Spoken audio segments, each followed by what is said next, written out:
Ao invés disso, doe minha visão a uma pessoa que nunca tenha visto o alvorecer, nem o rosto de uma criança. Doe meu coração a uma pessoa cujo coração não tenha sentido outra coisa em sua vida, senão infinitos dias de dor. Doe meus rins a alguém que dependa de uma máquina para sobreviver. Descubra um modo de fazer uma criança paralítica caminhar por intermédio de meu sangue, meus ossos e de todos os músculos e nervos do meu corpo. Um dia, quem sabe, minhas células possam servir a um garotinho mudo e ele possa gritar bem alto o gol do seu time. Ou ainda, por meio delas, fazer com que uma garota surda consiga ouvir o som da chuva na sua janela. E as cinzas que restarão de mim sejam sopradas ao vento para, quem sabe, ajudar as flores a crescer. E se você realmente quiser, liberte então todos os meus defeitos, minhas fraquezas e todos os meus preconceitos contra o meu semelhante. Se você fizer tudo o que pedi, eu viverei para sempre. Senhoras e senhores, boa noite. A Universidade Estadual do Oeste do Paraná, UniOeste, e o Hospital Universitário do Oeste do Paraná, HUAP, e a Comissão Intra-Hospitalar de Doação de Órgãos e Tecidos sentem-se honrados em recebê-los para a cerimônia em comemoração ao Dia Nacional de Doação de Órgãos e Tecidos para Transplante. O Brasil tem o maior programa público de transplante de órgãos, tecidos e células do mundo. E o Sistema Único de Saúde, o SUS, é responsável pelo financiamento de cerca de 95% dos transplantes no país. Em números absolutos, somos o segundo maior transplantador do mundo, atrás apenas dos Estados Unidos. O Paraná, atualmente, assumiu o ranking de número 1 no processo de doação, tendo maior taxa de doadores por milhões de habitantes. No Brasil, pacientes recebem assistência integral e gratuita, incluindo exames preparatórios, cirurgia, acompanhamento e medicamentos pós-transplante, pela rede pública. O Dia Nacional da Doação de Órgãos foi instituída pela Lei 11.584 de 2007, com o objetivo de promover a conscientização da sociedade sobre a importância da doação.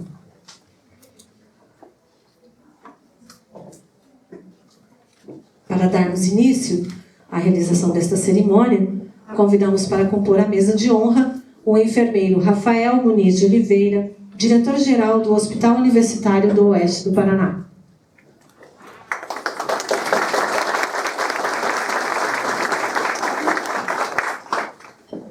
A enfermeira Sara Priscila de Carvalho Trecosse, diretora de enfermagem do Hospital Universitário.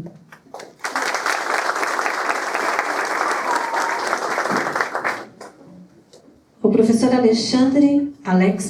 Alex Sandro Jorge, diretor pedagógico do HUAP.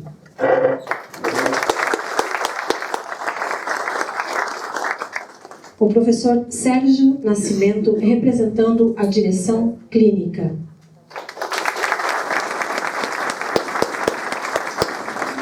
O senhor Marcelo Furtado, representando a Central Estadual de Transplantes.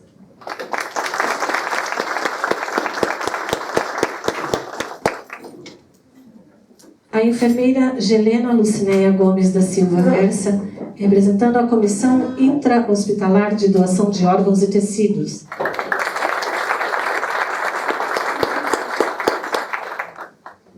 Agradecemos a presença de todos nesta noite.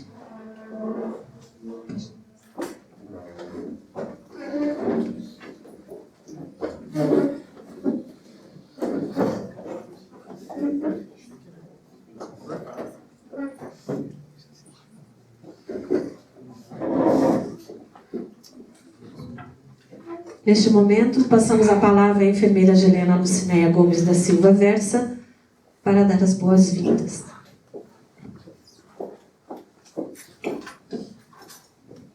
Olá, boa noite a todos. É muito emocionante e chega a ser chega a dar uma dor no coração até, sabe? Estar aqui e ver tantas pessoas participando de um evento tão bonito como esse. Então eu queria agradecer imensamente a presença de vocês. Sei que o tempo tá horrível, tá chovendo, tudo contra, né, o nosso evento, mas vocês estão aqui, tá? Então, muito obrigada. Esse evento foi preparado com muito carinho e será um evento muito especial para todos. E eu espero que todos gostem e participem, né? E muito obrigada em nome do Hospital Universitário. Quero cumprimentar a mesa, né? Dr. Rafael, primeira Sara, os demais, o representante da direção clínica, Marcelo, que todos nos apoiando para que a gente possa desenvolver eventos como esse, para a gente estar divulgando uma causa tão nobre que é salvar vidas. Obrigada.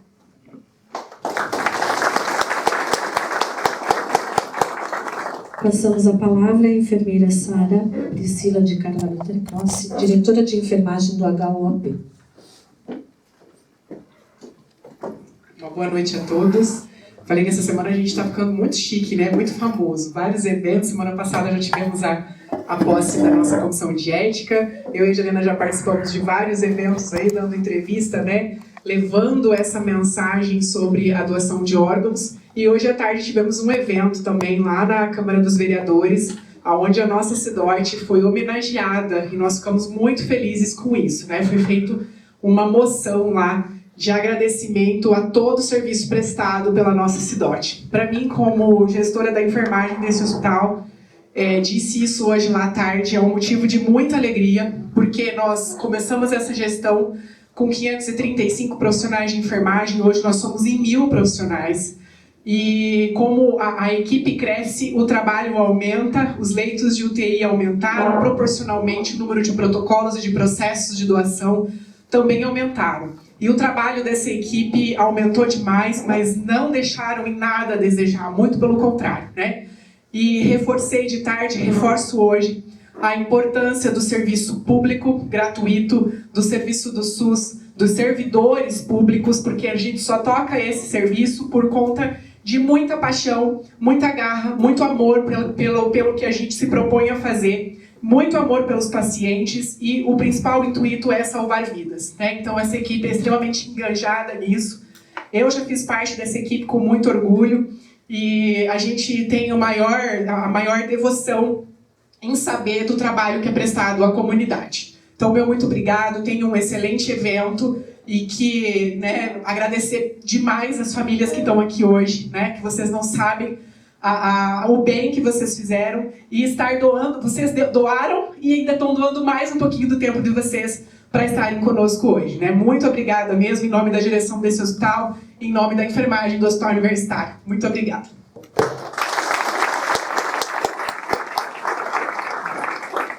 Passamos a palavra ao enfermeiro Rafael Muniz de Oliveira, diretor-geral do Hospital Universitário.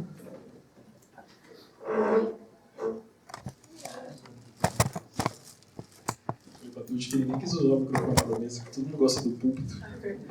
Boa noite a todos os presentes, boa noite à mesa. Eu estava ali, fui na Câmara hoje também, mas não deu tempo de ficar, que a gente tinha um café lá na UTI, já marcado há algum tempo. Mas é com muita alegria que a gente recebe todos vocês aqui, muita alegria que a gente recebeu a moção de aplauso ali também. E estava pensando, fazendo um resgate na memória, assim, que quem não tem memória, quem não tem história, não tem o que contar, né? E a Sara falando da evolução do número de profissionais, evolução do número de leitos, eu me lembrando que eu estava, por muitos setores que eu passei aqui no hospital antes de chegar à direção, eu exerci há algum tempo o papel de coordenador das comissões e também fui coordenador da CHDOT. E se espante, Marcelo, que a gente, Jean está aqui, quem é os mais antigos, a Sara também é dessa época, a Gelena, Lisandra... Julieta? Não, a Ju não é dessa época ainda, eu vou contar de antes da Ju. Então a Lisandra. A Lisandra, acho que a Loide, a Elaine, a gente, Marcelo, fazia plantão no PS ou na UTI, e durante o horário de trabalho, se houvesse um óbito no hospital, a gente abandonava o nosso plantão lá, em qualquer setor que a gente estivesse, para fazer esse trabalho que é feito hoje. E eu penso na evolução que a Sara falou do número de profissionais, por exemplo, o que a gente evoluiu em relação à CHDOT daquela época e à CHDOT que a gente tem hoje. Eu estava na coordenação da CHDOT quando a gente foi brigar muito com a direção do hospital para criar a primeira escala de plantão à distância da CHDOT aqui dentro. E a gente conseguiu, com a diretora de enfermagem na época, a Luciana, o diretor administrativo, o Sérgio, que a gente conseguisse instituir essa escala de plantão à distância. E essa escala foi crescendo. Depois veio a inclusão dos técnicos, depois veio o enfermeiro presencial na CHDOT, e o quanto isso fez diferença no setor, no serviço e dentro do hospital, para benefício de pacientes que nem estão aqui, né? As famílias, com muita gratidão, que a gente diz assim, a doação que a gente consegue aqui não ajuda pacientes que estão aqui no hospital, porque a gente não faz o transplante. A gente faz apenas o processo de captação, que é o início de tudo para uma nova vida, para um paciente que não está em Cascavel, às vezes não está no estado do Paraná. E o quanto é gratificante ver a evolução dessa equipe, a evolução desse serviço aqui dentro.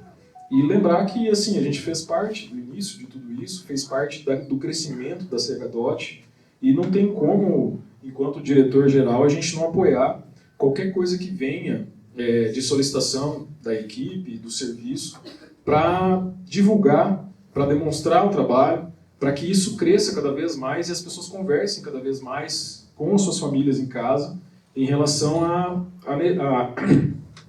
sua vontade, né? A sua vontade de doar os órgãos, porque é uma decisão difícil para a família. É um momento assim, eu perdi meu pai faz uns 4 anos, acho que a gente demorou 1 mês para começar o processo de inventário. E esse processo de 1 mês foi difícil pelo luto. Imagina para a família que não tem 30 minutos para decidir sobre uma coisa que é talvez para si mais importante do que um processo de inventário e partilha de bens. Então, a gratidão à família, gratidão ao serviço, ao que vocês têm feito, ao que vocês têm crescido também, e contem sempre com o nosso apoio. Estamos aí para tentar melhorar cada vez mais o serviço, e melhorando o serviço a gente trazer benefícios para os pacientes, mesmo os pacientes, como eu disse, que não estão aqui.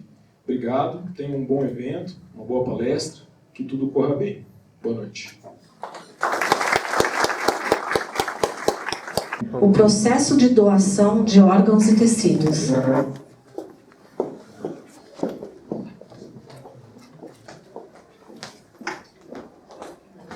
Então, pessoal, eu vou falar um pouquinho, tentar ser mais breve possível, para dar uma noção geral sobre o que é o processo de doação de órgãos, né? Como funciona.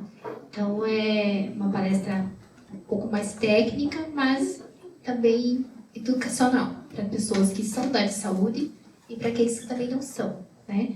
Para que a gente entenda um pouquinho. Porque hoje é provado na literatura que muitas pessoas não doam porque elas desconhecem, que falta conhecimento. Claro que ainda tem muitas crenças limitantes, né? Medo, mas o medo está relacionado à falta de conhecimento. Então, a gente tem que disseminar, além do amor, da compaixão ao próximo, o fato da doação, a gente tem que também disseminar informações sobre o assunto, falar sobre. Tá? Então, doação de órgãos. Quantas vidas são salvas com sim? Então, aqui na nossa equipe, a gente trabalha cuidando da família, atende esses familiares que infelizmente estão passando por pior momento da vida deles, que é perder um ente querido. A gente orienta, a gente acompanha, a gente acolhe. E se infelizmente esse familiar chegar a sofrer, a falecer, aí nós vamos partir para outra etapa, que é orientá-los sobre a doação. Então, quantos sim que cabem? Quantas vidas cabem no sim? Até 8 vidas. Então, uma pessoa em morte cefálica pode salvar até 8 vidas. Então, o dia 27 de setembro é o Dia Nacional da Doação de Órgãos, e ele foi escolhido esse dia por causa de São Cosme e São Damião, que são 2 santos, e segundo a literatura religiosa, traz que eles foram os primeiros a fazerem transplante. E aí, como o dia deles é hoje, escolheu-se essa data como Dia Nacional de Doação de Órgãos. Então, ali que eu falei para vocês, pode salvar então até 8 vidas. A córnea, tecido cardíaco, o coração, pâncreas, o pulmão, o fígado, rins, ossos, pele, intestino. Então, são vários órgãos e tecidos que uma pessoa hematoencefálica pode doar. Quantas pessoas aguardam por um transplante? Infelizmente, muitas. O que eu falei ali. Hoje, infelizmente, tem 50 mil pessoas na lista de espera no Brasil. Subiu bastante depois da pandemia, porque aí com a pandemia, queira ou não, o Covid restringiu ainda mais a nossa taxa de doadores. Era de 30 mil, passou para 50. E segundo os dados do Sistema Nacional de Transplante, hoje, infelizmente, por dia no Brasil, morrem 9 pessoas na fila de espera. As pessoas morrem esperando um órgão.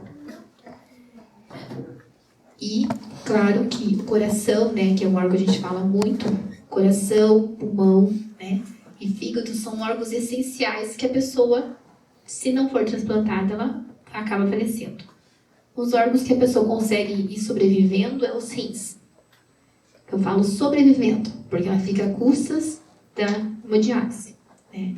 Hoje nós teremos 2 pessoas aqui que vão falar o que é a vida de uma pessoa que faz hemodiálise. Se isso pode ser vida, né? Considerado uma vida normal, porque ela vive em função das máquinas. Então, aqui no Paraná, né, ser 2.500 pessoas aguardam para o transplante. 2.500 efetivadas. No total, são 3.000. Por que eu falo efetivadas? São aquelas que já entregaram todos os documentos e estão na lista de espera oficial. E essas outras 500, elas estão entrando agora. Elas têm que entregar exames, porque a fila ela é feita conforme exames comprobatórios. Então, os médicos que estão atendendo aquele paciente têm que entregar exames periodicamente para manutenção da fila. Então, daqui um mês, no máximo, nós vamos ter 3.000 pessoas. A gente já sabe que tem 500 não efetivos, que são aqueles que estão esperando sair exames. Então, só aqui no Paraná a gente tem esse número. De córnea, por exemplo, a gente chegou a zerar o período que não tinha ninguém à espera. E agora já tem 900 e poucas pessoas à espera de uma córnea. Então, quais são os motivos, né, que dificultam o sim da doação? Número 1, falta de conversa entre a família. Então, quando nós atendemos as famílias aqui, a primeira coisa que a gente percebe é: mas ele nunca disse nada, ela nunca falou nada. Como que eu vou decidir por ela se ela nunca... A gente não fala sobre a morte. Por quê? Porque a morte nos faz pensar em sofrimento. É melhor não falar dela. Então, quando não se fala sobre a morte, automaticamente não se fala sobre doação. Então, a gente tem que conversar com a nossa família. A gente tem que discutir esse assunto, apesar de ser doloroso. Porque ninguém sabe, né, como será o nosso dia. Que é certo, um dia todos nós iremos. E a gente tem que pensar que o dia que nós estivermos mais nesse mundo, será que eu vou querer salvar outras vidas ou vou querer enterrar comigo essas vidas? Né? Então, a gente precisa ter essa reflexão. Independente da religião que eu tenho, independente da crença que eu tenho. Como eu já falo várias vezes, eu penso que não existe ato maior de compaixão, de piedade e amor que um ser humano pode ter pelo outro do que salvar a vida de outra pessoa que ele ainda não conhece. Nem nós conhecemos, só que o diretor Rafael falou. Nós captamos os órgãos aqui que nem são para pacientes no hospital, são para pessoas de Curitiba, às vezes tem pessoal do Rio Grande. A gente não sabe quem está ajudando. E esse é o maior ato de generosidade. Ajudar uma pessoa que a gente nem sabe quem. Mas a gente sabe que está salvando vidas. E isso é a nossa meta de trabalho. Isso é o nosso propósito de trabalho. Então, quem que pode autorizar a doação de órgãos? Já teve no Brasil a doação presumida, que é igual ao modelo espanhol, que todo mundo é doador. Até se colocava na carteira de identidade se não era. Só que aí a população, mais uma vez, por medo, por desconhecimento, gerou tipo uma revolta da vacina. Todo mundo tinha medo de ir para o hospital achando que ia matar, que ia tirar os órgãos. E aí resolveram regredir e passou a não valer mais essa lei e hoje quem autoriza é a família. Os familiares de primeiro grau, então conforme está ali. Então, primeiro grau seria os pais, né? Os avós é segundo grau, os filhos, né? O cônjuge é primeiro grau. Então a gente até fica pensando no irmão, né? Primeiro grau, mas o irmão é segundo grau. E se não tem? Aí a gente fez uma ordem judicial, né? De juiz para outro familiar mais próximo poder fazer a autorização. Mas tem que ser um familiar, tá? Então não adianta a pessoa deixar em vida um documento, uma procuração. Claro que vai informar a família, mas ele não tem valor legal. Na hora que vai decidir é a família.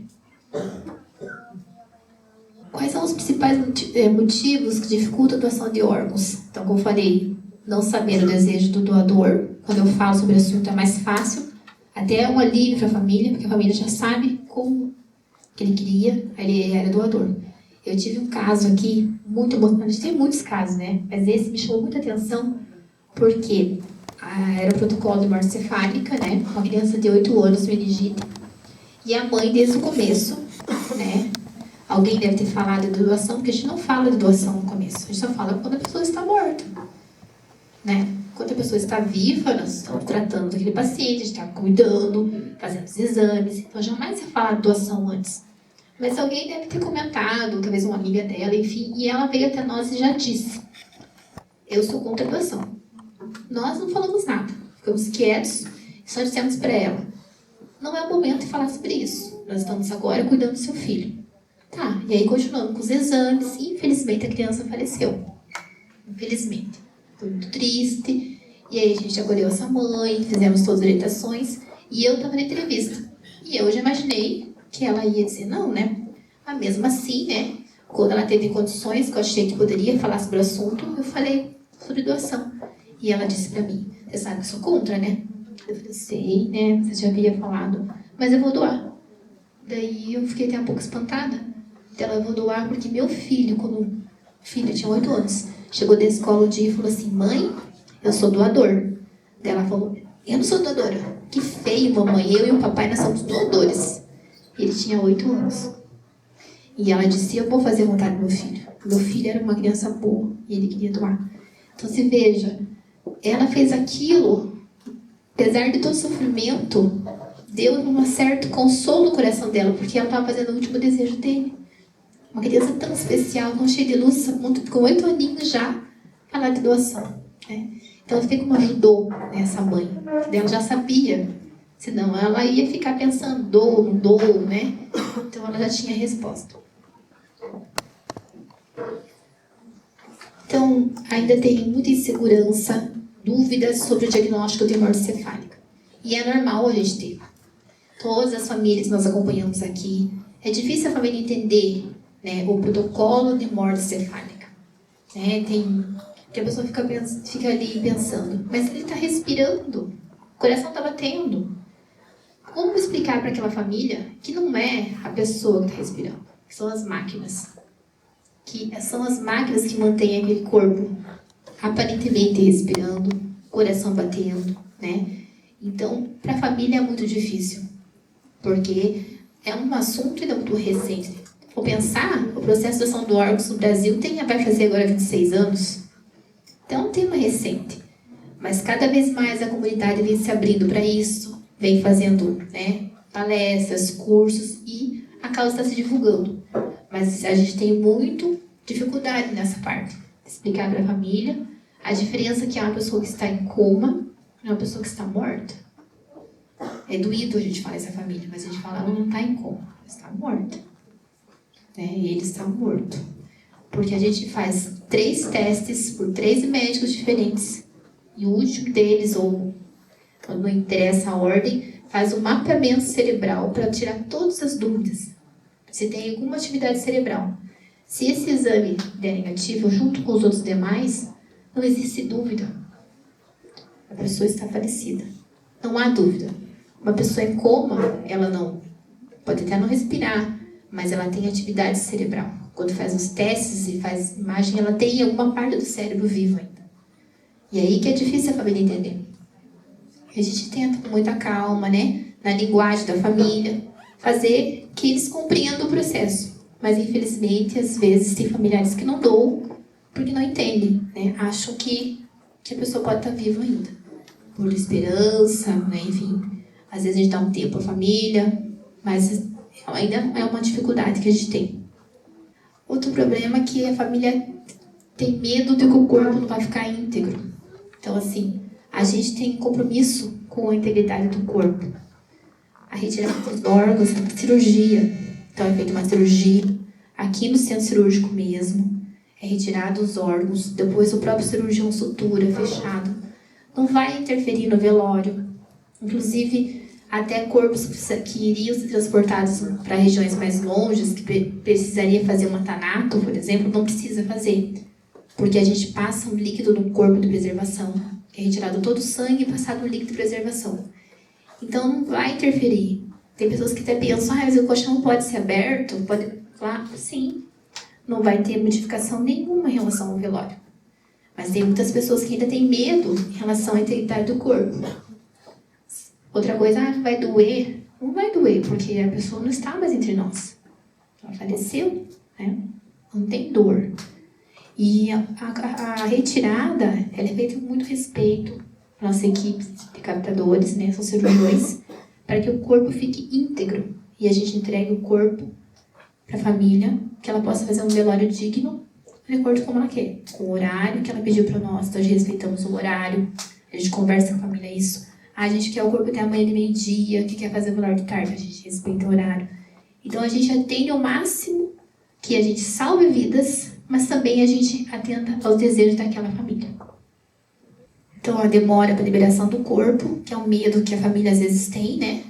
A gente sempre assume o compromisso que nós vamos manter o horário, né? Que se for combinado, o corpo vai sair daqui 8 horas, vai sair daqui 8 horas. Só que, infelizmente, a gente não é o único órgão, né? Tem um ml. E, às vezes, o ml demora mais que deveria. Só que nós não temos como, né, interferir porque é outro órgão, outro serviço. A gente sempre explica para a família isso. Quando vai para a SESC, é mais controlado. Então, às vezes, o tempo que vai para ml acaba atrapalhando um pouco. Porque aí fica sem quanto tempo lá, até liberar o corpo. Mas a gente explica tudo isso para a família. Então, como que funciona a lista de espera para o transplante de órgãos? Existe uma lista geral e existe uma lista por estado. Então, a gente oferece primeiro o número 1 do estado, porque ele está mais perto.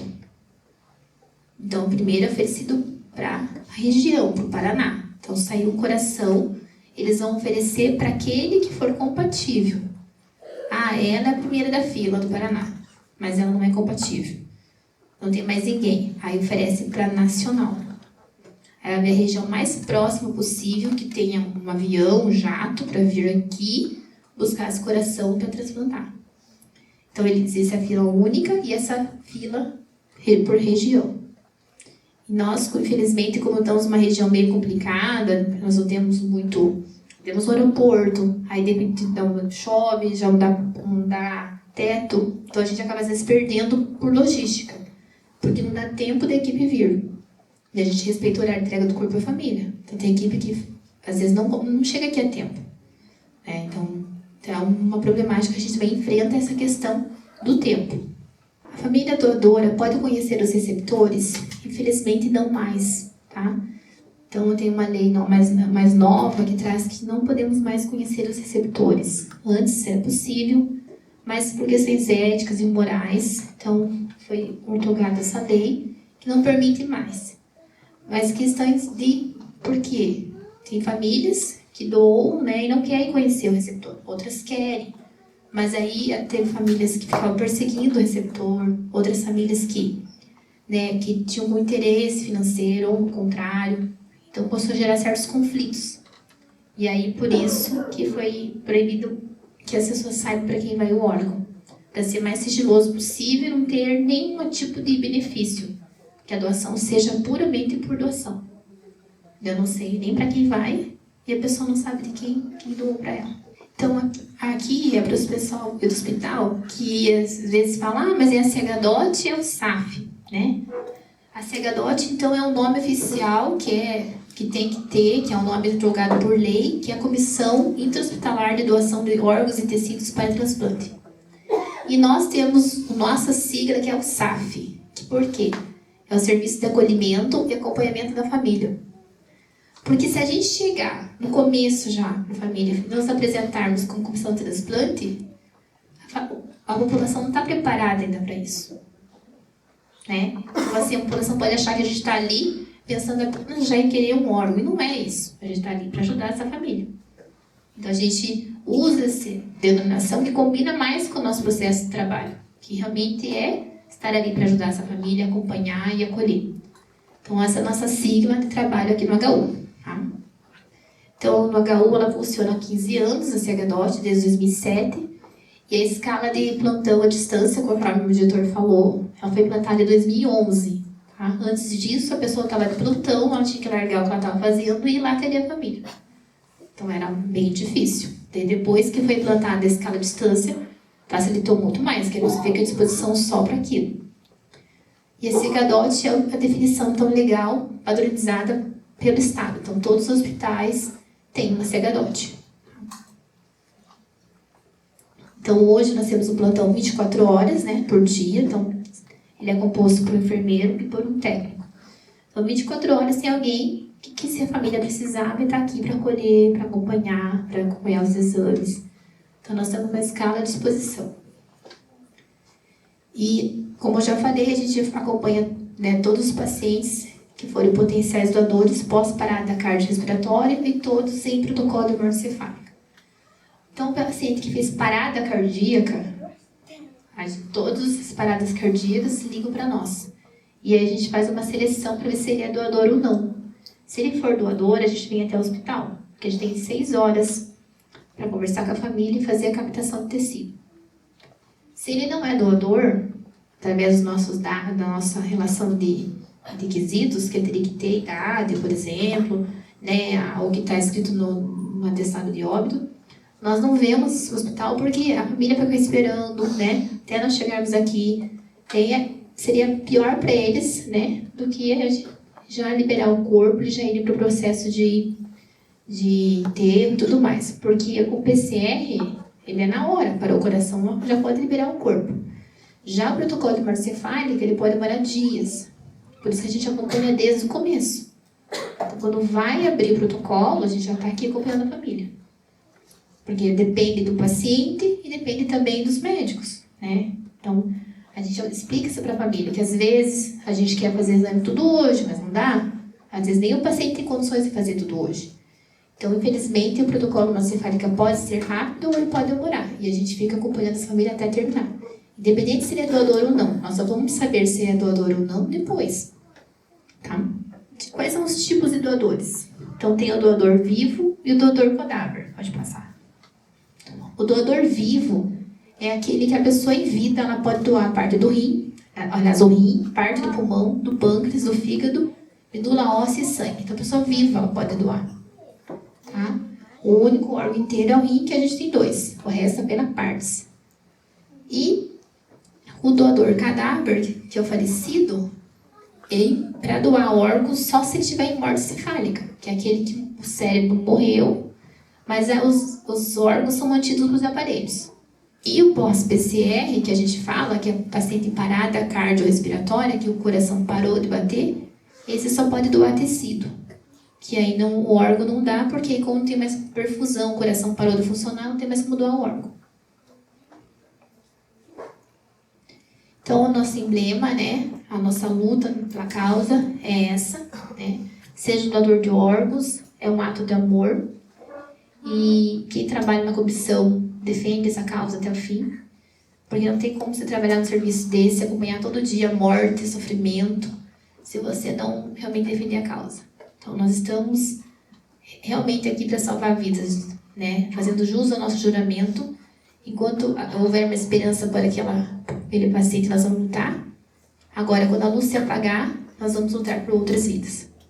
Obrigada por vocês doarem o tempo de vocês, por ouvir um pouquinho. E obrigada pela participação de todos. E agora nós vamos prosseguir com o evento, né? Vamos chamar agora o Rômulo, né? Ele vai fazer uma uma apresentação para nós. Obrigada, gente.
Minha história começa lá atrás, com 7 anos de idade, quando eu fui diagnosticada com diabetes mellitus, né, que é o tipo 1.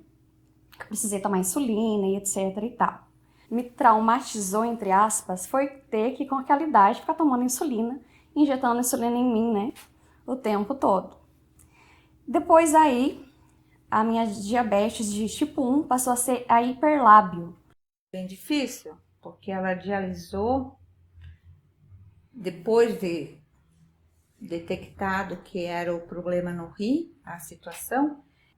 E uma das cenas mais horríveis que eu passei, pelo menos, foi seguir a ambulância, minha filha na ambulância na frente e eu atrás, né? Seguindo ela para levar para o hospital para UTI.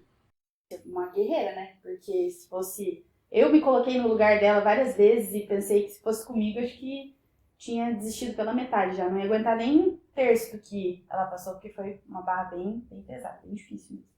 Mas está aí, né? Muito feliz, porque foi bem difícil para todo mundo e ela conseguiu.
Foi na quarta-feira passada, não.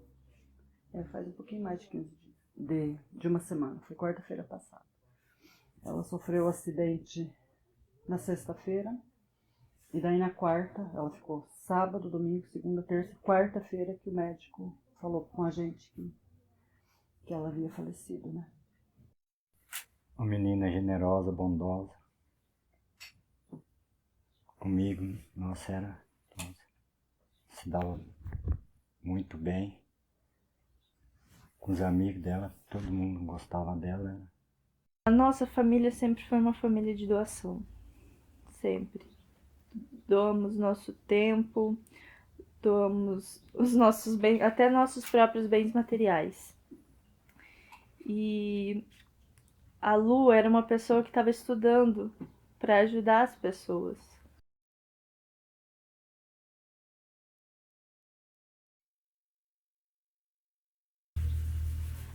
Seu gesto foi lindo, viu? Eu também fui salva, eu tava num momento assim, entre a vida e a morte mesmo. E graças a um sim de uma família, tô aqui hoje. Bom, fico feliz. E essas pessoas que hoje, a sua filha e você, esse legado que vocês construíram ajudar, elas vão ser gratas pro resto da vida. Então, eu acho que o ser humano precisa ser menos egoísta, viver menos para dentro de si. A gente precisa olhar a realidade do outro também. E nesse momento, mais do que nunca, que a minha dor se transforme em amor. Que a minha dor consiga transformar alguma coisa, porque senão ela é em vão. É uma dor egoísta? Seria muito egoísmo da minha parte dizer, não, vou enterrar ela com todos os órgãos. Se eu podia tirar, se podia doar a alguém, se podia fazer esse gesto de amor. Mesmo na minha dor, eu fico em paz porque eu consegui transformar, a minha família conseguiu transformar essa dor no ato de amor. E é a isso que Jesus nos chamou. Ame o outro e ame ao extremo. Você vai encontrar, eu vou encaminhar o nome da enfermeira que vai ficar te levando, trazendo. Daí nós vamos passar a pegar a Débora, né? Que é uma que já recebeu, foi transplantada. E daí vamos da casa. Você me manda a localização, que eu não sei direito pegar pra casa, porque eu perco. Eu sei por que lado que é, mas eu precisava da localização exata, tá bom? Dia. Tá bom? Eu vou. Estamos indo, sabe onde? A gente tá fazendo um documentário, né? Eu falei, né? A gente pegou uma pessoa que recebeu, transplantou, uma mãe que doou. E aí, assim, as coisas acontecem, sabe? Eu e o Romulo filmando, fazendo as coisas. E aí, ontem eu fui no banheiro ali no vestiário e tem aquele Souza. Eu falei, Cris, como é que você tá, Matheus? Tá? Aí eu falei assim, mas a gente quer entrevistar alguém que tá por essa vida, né? 24 anos que tá na situação. Falei com o Romulo, claro. Falei com a Cris, lógico. O Matheus ficou super empolgado em falar, ele quer falar. E ele veio também na palestra, nós vemos na palestra a menina que recebeu, a Débora, que já foi transplantada, que tentou o sofrimento que ela teve, a mãe que doou e o Matheus. E o Matheus. Que legal, coisa boa.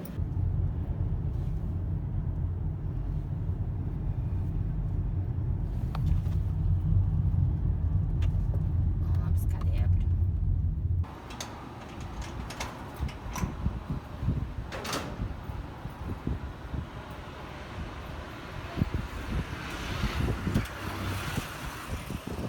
Oiê!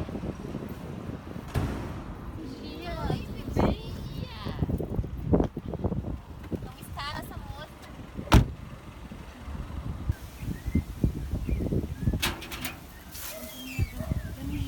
Olá, bom dia. Bom dia. Oi. Tudo bem? Sim. Débora, tudo bem? Prazer. Tudo bem? Só não repare nos cachorros, nenhum ordem, mas eu tenho que vir cheirar todo mundo. Ah, tá. Dentro já, vamos.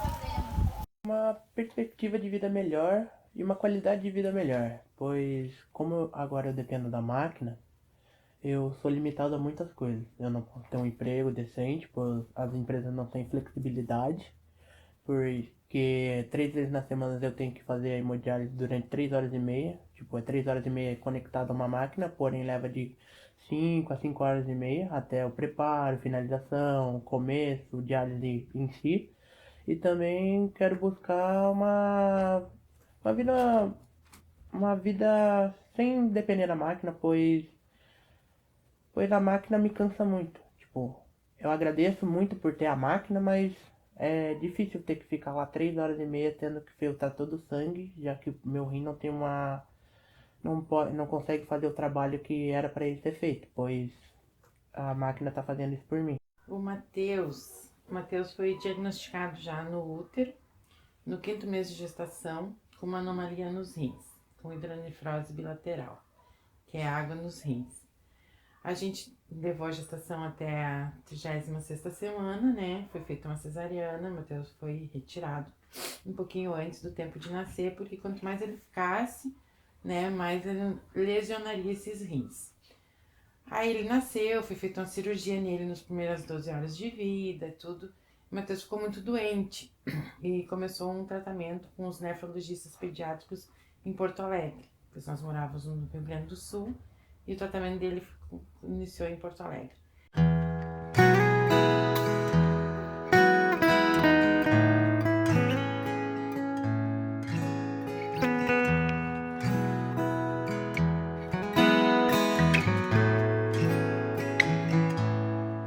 A coisa mais linda é quando você acompanha o paciente no início, quando é um paciente que está na fila do transplante, e depois você vê o resultado do transplante.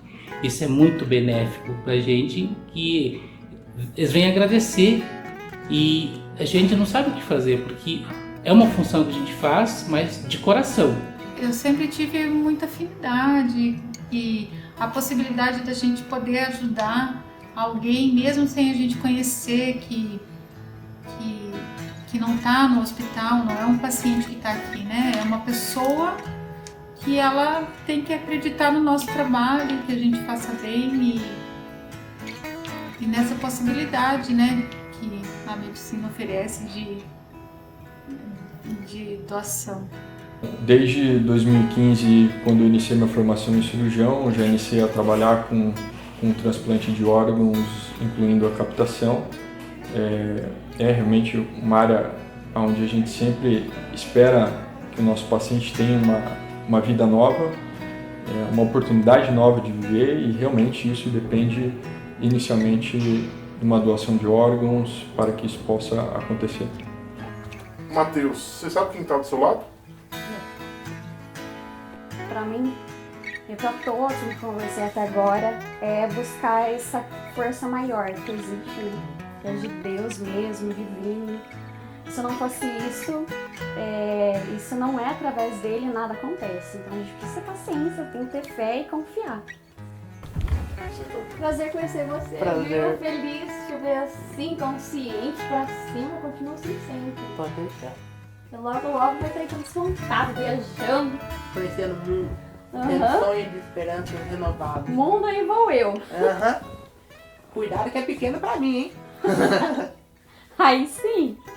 Cada um traz uma bagagem boa e ajuda um ao outro. Compartilham coisas, compartilham ideias, ideais e experiências que podem ajudar e vão ajudar na vida de cada um. O corpo é matéria, né? O que vale é a alma, e a alma da Lu era uma alma muito pura, né? Acredito que ela foi direto morar com Deus. E aí, quando foi conversado com a gente, ainda as meninas nem tinham falado, as psicólogas, sobre a doação. A minha filha mais velha já questionou como a gente faria para doar, porque já era um desejo da gente e dela também, né?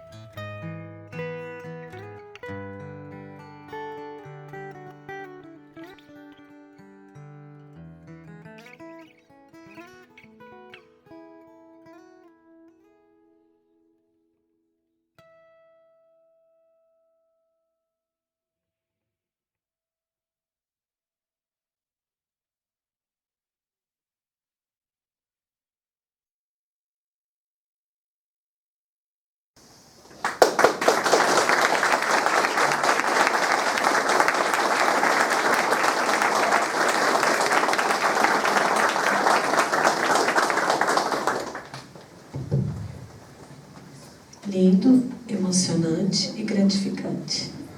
Chamo a Débora à frente, por favor. A Maria Helena, Dona Maria Helena. E o Matheus. Cadê o Matheus? Agora a gente vai ouvir uma pequena homenagem para vocês, essas 3 pessoas guerreiras, essas 3 pessoas que se encontraram aqui num momento de dor, num momento de luta e num momento de amor. Então a gente quer homenagear vocês e todas as pessoas que passaram pelo Hospital Universitário que doaram também vidas. Meu irmão cantou comigo.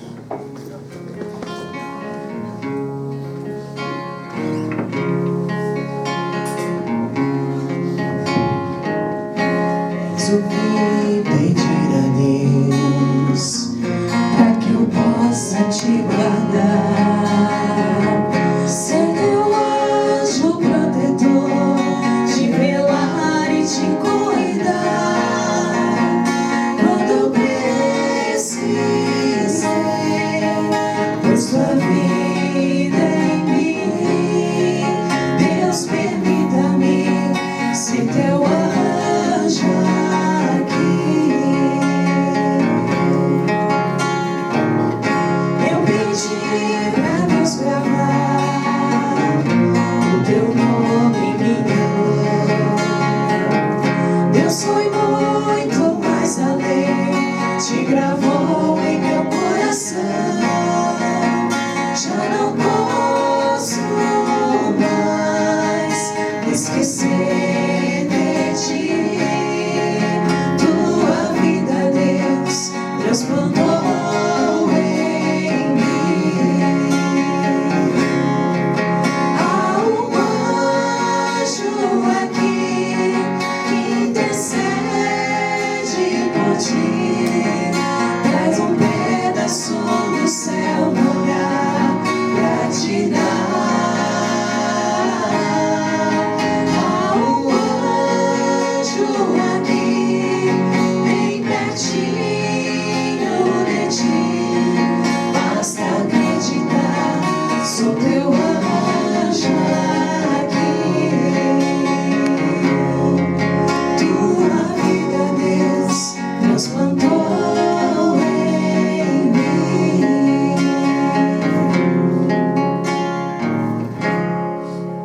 Difícil cantar depois de escutar essa história tão linda de vocês. Que Deus abençoe vocês e que muitas pessoas aqui possam ser tocadas por essas histórias, como nós fomos ali atrás.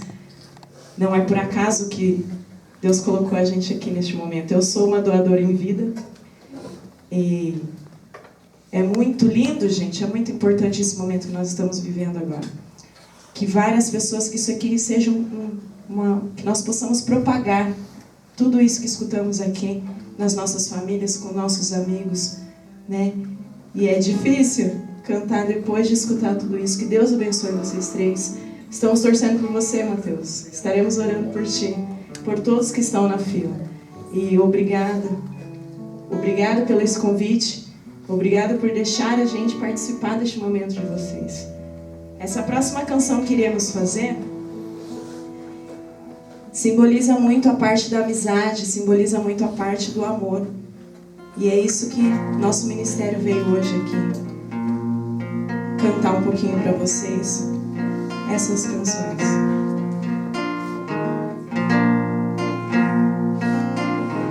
Não é preciso mais adormecer pra sonhar com um anjo descendo do céu. Basta você perceber que sou mais que um amigo fiel. Sou aquele que traz a alegria de Deus e entrega direto ao teu coração. E com você vou sorrir e chorar, cada lado vamos caminhar. Quando te ajuda você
essa era a canção de todos os doadores, né?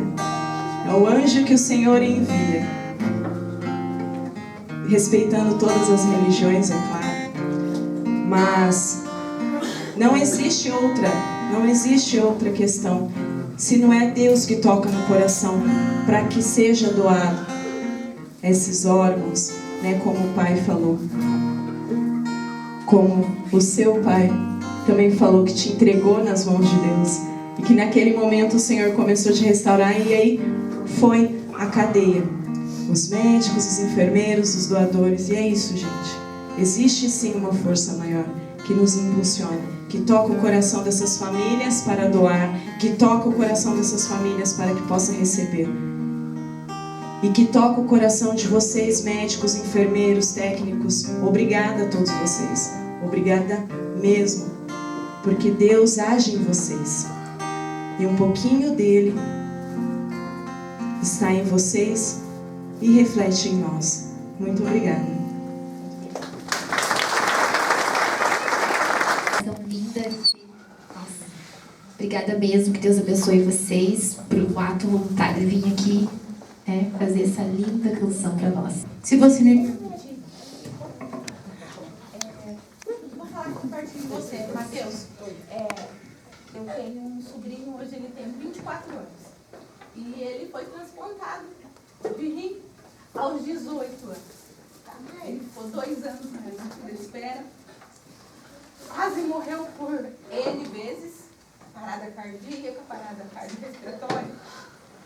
E hoje, eu, enquanto família, tenho o prazer, a honra de dizer que ele vive porque outras pessoas tiveram compaixão e uma pessoa doou o rim a ele. Então, continue firme nesse propósito, tá? Continue fiel. Que Deus tem sido fiel com você, tem sido com vocês. Tá? E Ele vai te honrar logo, logo. Espera que Deus está preparando algo grandioso para você. Assim como preparou para você e como tocou no seu coração para que você fizesse a doação dos órgãos da boca. Tá? Que Deus abençoe grandemente vocês. Vocês são vitoriosos. E Deus precisa de pessoas assim. Deus precisa de pessoas humanas. Tá? Que isso é ser humano. Eu trabalho há 20 anos na saúde pública. Eu sou técnica de enfermagem. E eu tenho a honra de dizer que eu acordo todos os dias feliz porque eu posso ajudar mais alguém além da minha família. E eu sou muito feliz por isso. Deus nos abençoe. Amém.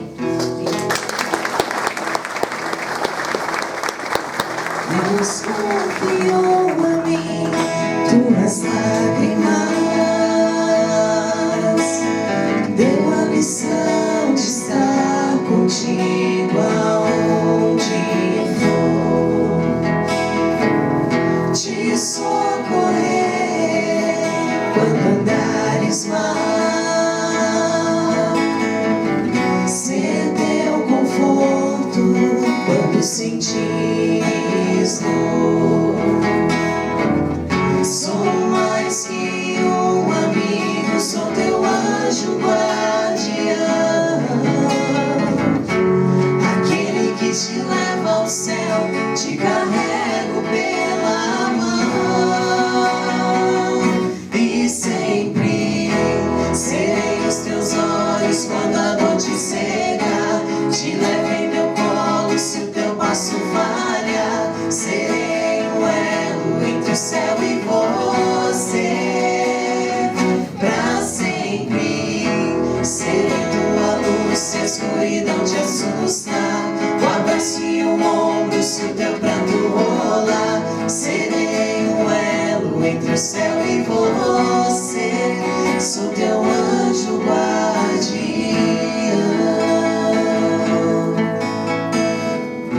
Mais uma vez, muito obrigada.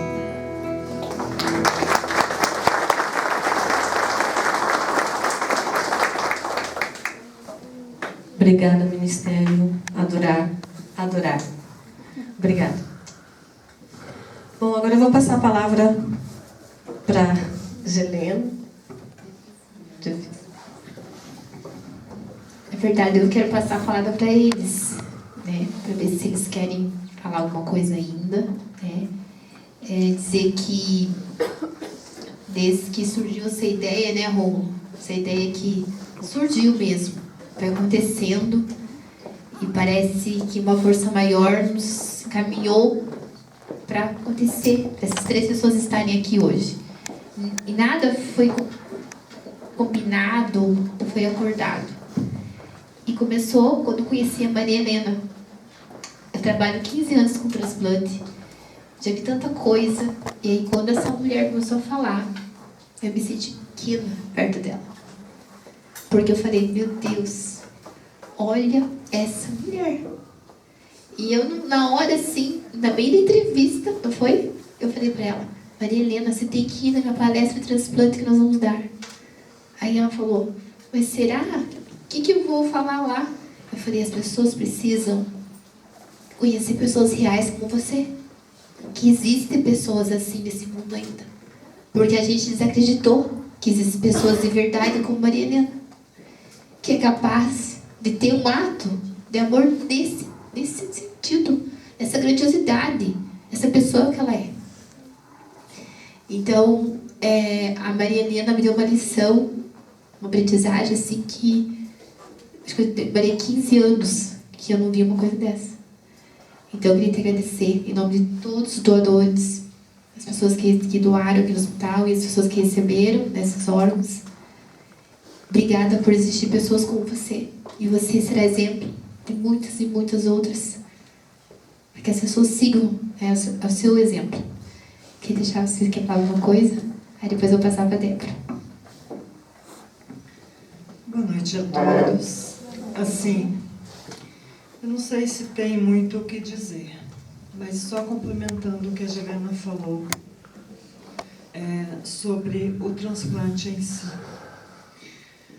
É difícil uma decisão de dizer, tirar algo que era meu, né? Era minha filha, era doar. Mas, por outro lado, a nossa família sempre foi assim. O pouco que a gente tem, a gente sempre dividiu, né? Eu só não pensei assim que Deus fosse, a essa altura da vida, exigir um pouco mais, né? Ele vem há muito tempo pedindo, mas no momento em que foi passado para a gente, né, no momento em que o médico nos colocou a par do que estava acontecendo com a minha filha, nasceu na hora o sentimento, por que não doar? Né? Por que não fazer dessa dor que a gente estava sentindo esse ato de amor? Por que não fazer com que pessoas pudessem viver, né? Isso, para mim, consola. E eu me assustei quando eu encontrei pessoas dizendo que vai mutilar, é pecado. Gente, eu venho de criação cristã. Minha família é uma família missionária. Eu já andei muito, eu já falei de Deus em muitos lugares, para muitas pessoas.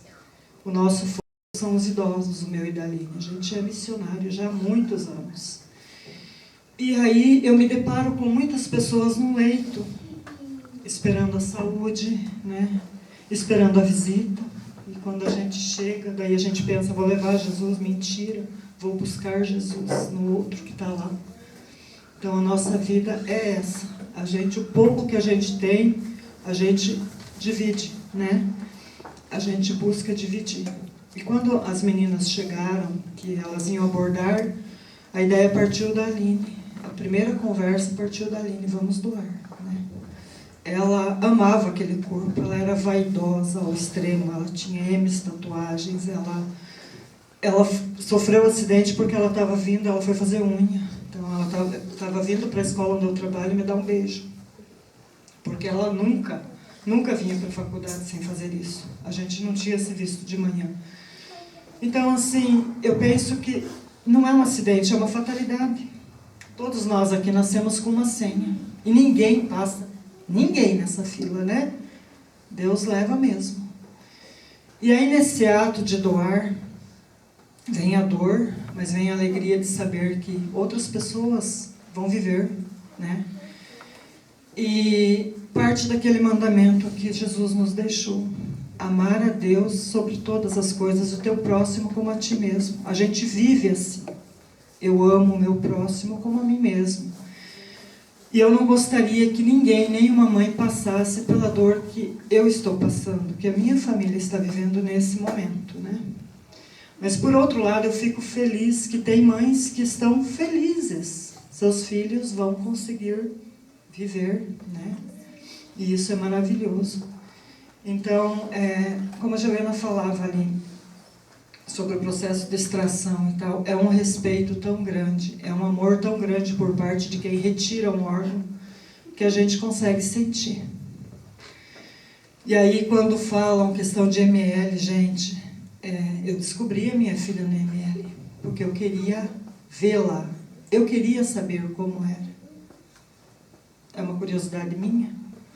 Mas eu acompanhei ela do momento em que eu juntei ela do lado do meu trabalho, até o momento que eu peguei ela no IML. E lá o legista falou, explicou para mim como ela estava, falou que tinha mais gente lá, que não era legal eu ir. Eu queria ver como ficaria o corpo, como ela ficaria sem o tratamento, porque quando está lá no caixão, ela já está tratadinho. Eu queria saber como era, e eu vou dizer que é um profundo respeito por parte dos profissionais. Eu não vi nada de errado, eu não vi nada de monstruoso ou de anormal. Eu sou mãe, né? Eu vi a minha filha morta, feito uma cirurgia, né? Mas eu não vi partes dela retirada. Então, eu acho isso é respeito e carinho.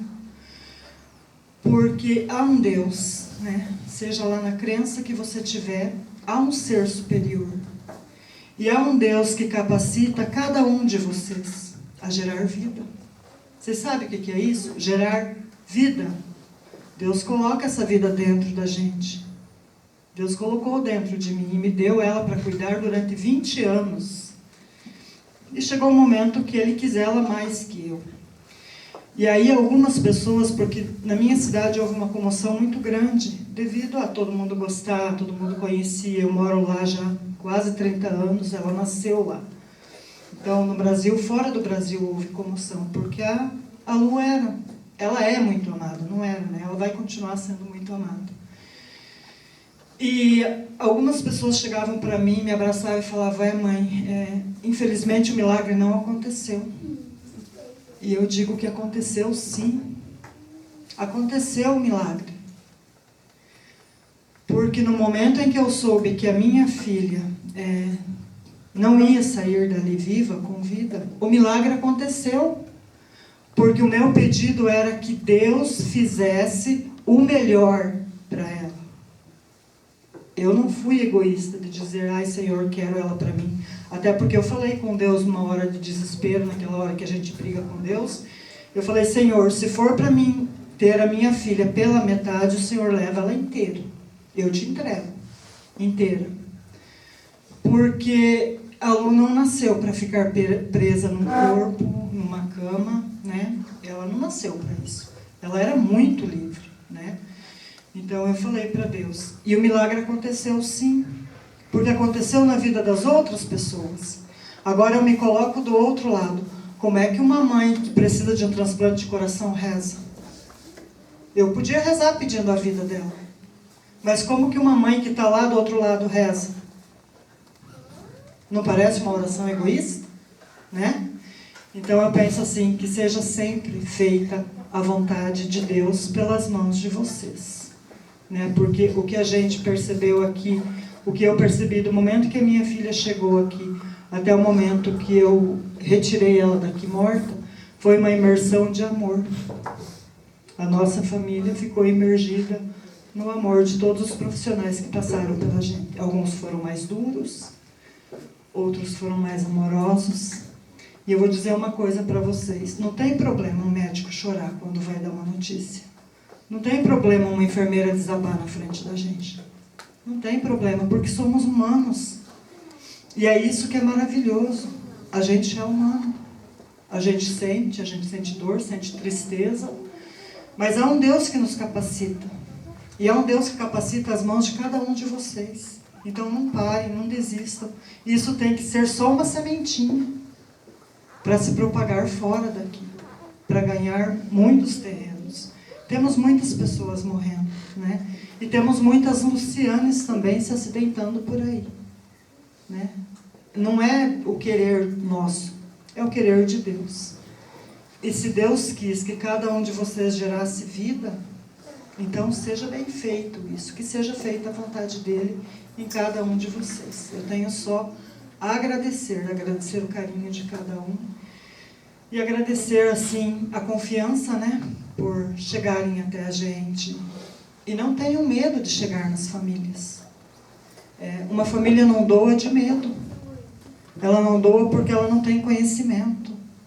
E eu acho que aqui é uma sementinha para criar conhecimento, né, para a gente poder ter mais pessoas gerando vida. Então, muito obrigado mesmo.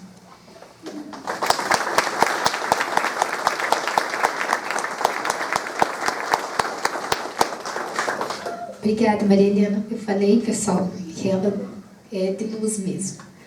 Vou passar para a Débora falar um pouquinho. Que pessoas, né? Aqui do meu lado.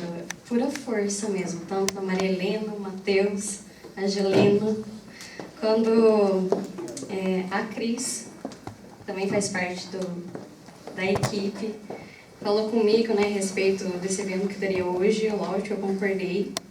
Fiquei muito feliz e grata. E assim veio a Gelena também, através do WhatsApp, falar comigo e tal. E logo em seguida veio o Rômulo, né, com outra ideia mais bonita. Então, assim que eu participei, aceitei participar desse projeto, ninguém, na verdade, sabia, né, que ia acontecer tudo isso. Foi tudo assim, uma coisa emendando na outra, então foi uma surpresa, né. O Rômulo com as ideias dele, veio conhecer a Maria Helena, que foi... Eu nunca me emocionei falar de transplante, falar da minha vida, do que aconteceu, do que eu passei, porque eu sei que tem muita gente que sofre hoje por causa disso, mais que eu ainda, mas quando eu conheci o Matheus, a Maria Helena, com essa força, com essa luz que ela passa pra gente, e foi uma coisa que me emocionou demais, porque como se estivesse representando ali a mãe do meu doador, sabe? E o quanto que eu sou grata por estar aqui, é graças a esse sim, graças sim de uma família, de uma mãe, que eu tô viva. Que antes eu sobrevivia na hemodiálise e transplantada eu vivo. Eu consigo agora concretizar vários sonhos, sabe? Poder sonhar novamente, em estudar, em caminhar até. Porque é só após o transplante que o corpo se restabelece, a qualidade óssea, a parte da visão que eu recuperei quase tudo. Então, eu tive uma qualidade de vida, hoje eu tenho uma qualidade de vida graças a essa conscientização dessa família, que eu, né, por motivos de leis, a gente não pode conhecer, mas tem presente nas minhas orações sempre, tanto a família quanto o doador, ou doadora, né, não sei quem foi, mas eu carrego a memória celular, né, desse órgão que está aqui comigo, e desses órgãos, que é o pâncreas e rim. Então, é sentimento de eterna gratidão mesmo, e gratidão de Helena, Rumo, todo o Hospital Agaúa por esse projeto, esse documentário lindo, maravilhoso, que emocionou todo mundo, né?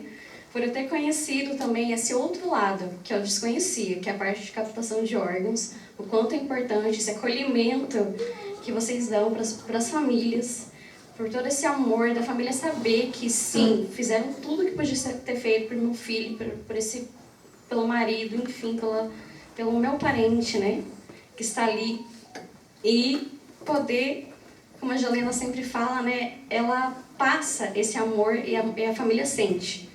Então, é só através dessa transmissão de amor, desse sentimento lindo que a Gelena tem, todos que trabalham com ela, que a família até consegue reverter um não para um sim. Isso é maravilhoso. Não faz ideia do bem que está fazendo a tantas pessoas, sabe? Porque um salva 8, né? Então, aqui em nome de todos que receberam órgãos hoje, para quem ainda precisa, né, Matheus? Eterna gratidão por vocês, por toda a equipe, por esse trabalho maravilhoso que vocês fazem. E Gratidão mesmo. Muito obrigada.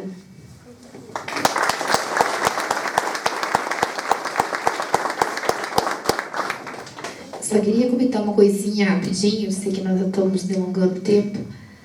Mas é que conhecer a Débora foi tão emocionante, porque eu nunca tinha conhecido o receptor. Em 15 anos trabalhando, né, pedindo órgãos, tentando salvar vidas, eu nunca tinha conhecido uma receptora. E aí, quando eu conheci ela, eu fiquei, assim, maravilhada. Ver o resultado do nosso trabalho. Que é o resultado que a gente faz, que a gente luta todo dia, que a gente está todo dia aí falando com as famílias, acolhendo, tentando salvar vidas. E a Débora está aqui. Então, ela é resultado do nosso empenho. E isso me deu mais ânimo ainda para continuar lutando. Tem dia que a gente quer desistir, mas aí quando a gente viu a Débora e vê essa força, toda essa vida que ela tem hoje, pensa, não, vou continuar. Vou continuar. E agora o Matheus, a gente conhece desde pequenininho, né, Matheus? O Matheus fazia campanha desde 2007, quando começou o transplante. Foi o primeiro evento que a gente fez na praça. O Matheus estava lá divulgando o processo de doação de órgãos. A gente tem fotos, né, Matheus? Ele já divulgava a causa. Então, o Matheus é outro menino de força, de luz, que agora está aí à espera de um sim, né? E com certeza ele vai conseguir. Vou deixar ele falar um pouco. Mas é outra pessoa maravilhosa que também não apareceu por acaso em nossas vidas. Não é por acaso. Boa noite a todos. Para quem não me conhece, eu me chamo Matheus.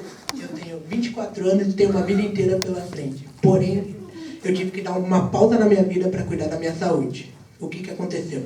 Eu tive problemas devidos a... Tá falhando? Melhorou? Tudo certo? Valeu. Assim, até outubro do ano passado, eu vivia minha vida normalmente. Porém, o que aconteceu? Eu tive duas crises de convulsões em menos de 48 horas. E através de uma ecodoppler feita aqui no HU, eu descobri que meus rins estão parando de funcionar. Estão em 50-50. Eu tive que iniciar a hemodiálise de emergência aqui no HU mesmo. Enquanto eu fazia a hemodiálise aqui no HU, eu tive que lutar por uma vaga na Renal Clean. Deu tudo certo, eu fiquei 12 dias internado aqui, até conseguir a vaga. E hoje eu sobrevivo através da máquina. Eu separo 3 dias da minha semana para fazer hemodiálise, durante 3 horas e meia, mas não é só 3 horas e meia. São mais, é o dia inteiro após a hemodiálise, o pós-hemodiálise, é muito cansativo, é muito dolorido. Me dá cãibra, me dá dor de cabeça, me dá falta de ar. Muita gente não sabe, mas hemodiálise cansa, machuca, desgasta muito a pessoa, tanto fisicamente como emocionalmente. Muitas vezes você pensa, puxa, eu preciso disso, eu realmente preciso disso. Quantas vezes eu já pensei nisso?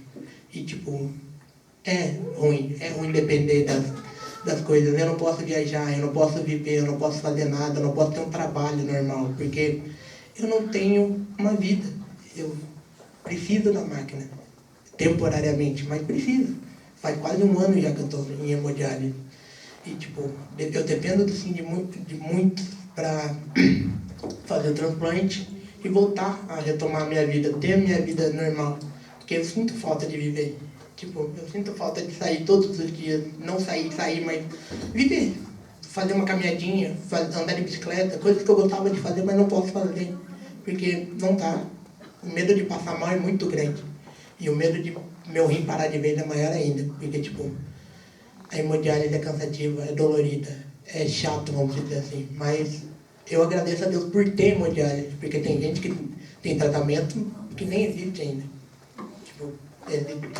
Tem pessoas que sofrem em casa porque não tem tratamento, não tem remédio, não tem nada. A gente que tem o rim, a gente leva vantagem da hemodiálise. É bom e não é. E se você conhece alguém que faz hemodiálise e precisa de um rim ou de um órgão, ajude essa pessoa o máximo que ela precisar.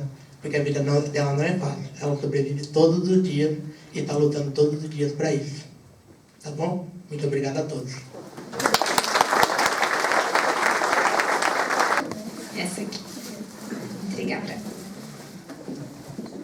Obrigada, tá, Maria Helena? Obrigada por estar aqui hoje. Obrigada por dividir suas coisas.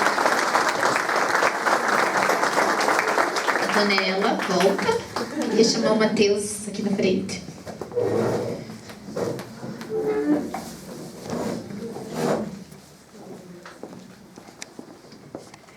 Matheus, essa é uma pequena lembrancinha do Hospital Universitário para você e agradecimento por ter vindo aqui.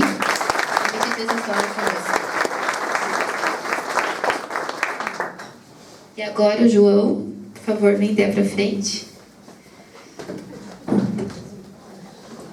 Vai entregar também uma pequena lembrancinha para Débora.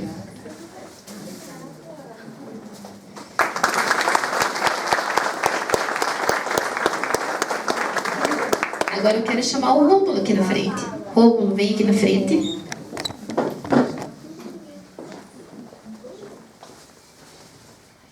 E eu queria que vocês fizessem uma salva de palmas em pé pro Rômulo, que ficou dias e dias editando esse vídeo.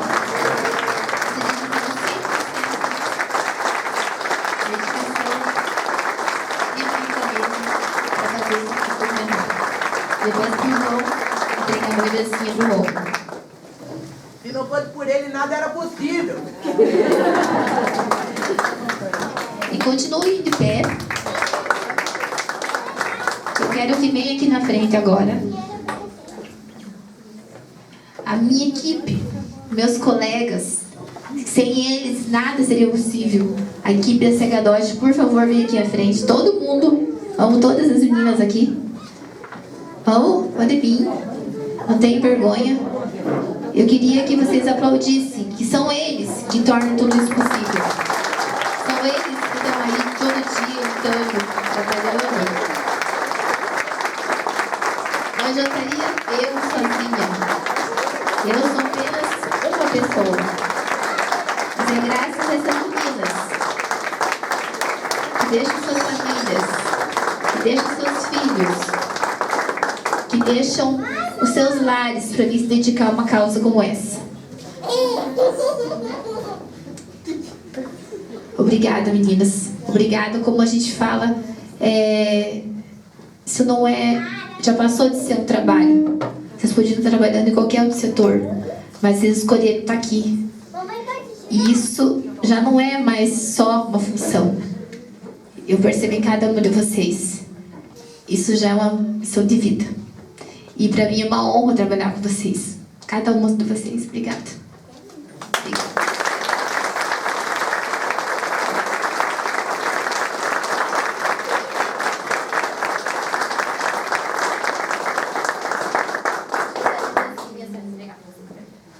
Daniela e João, me ajudem, por favor.